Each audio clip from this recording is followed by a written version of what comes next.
Ay, salamat, nakapag whole day tayo ng biyahe ngayon.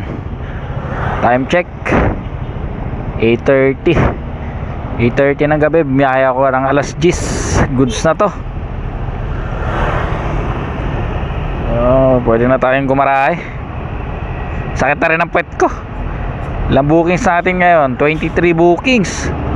Ayos. Ganda at nakarami ng booking ngayon. Ganda ng biyahe kahit linggo. Ang sarap pa, hindi uminit. Tamang ano lang, ambon-ambon niya lang. Hindi naman talaga lumalakas.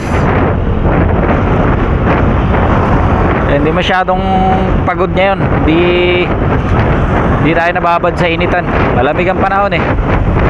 Simula pa kayo na umaga pagkabiyahe ko. Buti nga nung bandang hapon na wala na yung ambon-ambon. Sulit din, ang ganda ng biyahe. Bawi yung pagod. Nagamit ko na rin yung dalawang may destination ko eh. So okay na. May pambili na tayo ng burger. Ay ulam pala. Bibili pa pala ako ng ulam nito. Ulam pala bibili natin, hindi burger. So malapit na lang din ako eh. Congressional na ako. Ito pina natin itong may wagang payong. Tagal din ang ambon-ambon eh. Simula pagbabiyahe ko ng alas 10. Pero umaga pa lang maambon na.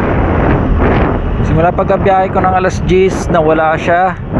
Para mga alas 2 na yata o alas 3. Sa mga ganong oras na nawala yung ambon. Pero hindi nawala yung kulimlim. Kaya ang ganda ng biyahe. Diretso sundo pa ako kay Macy's nito eh. Ganyan, alamog rin yung puwet ko. Buti na lang, malapit na.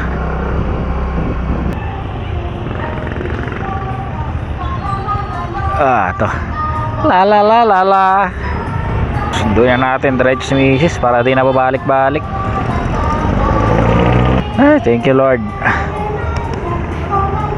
Thank you Lord. Safe nakauwi. Putek, yun lang ako nalungkot.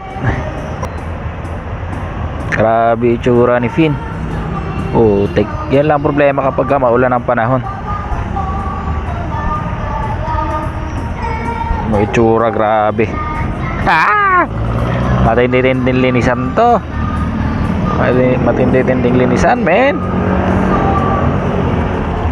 Grabe, ang dugyot mo.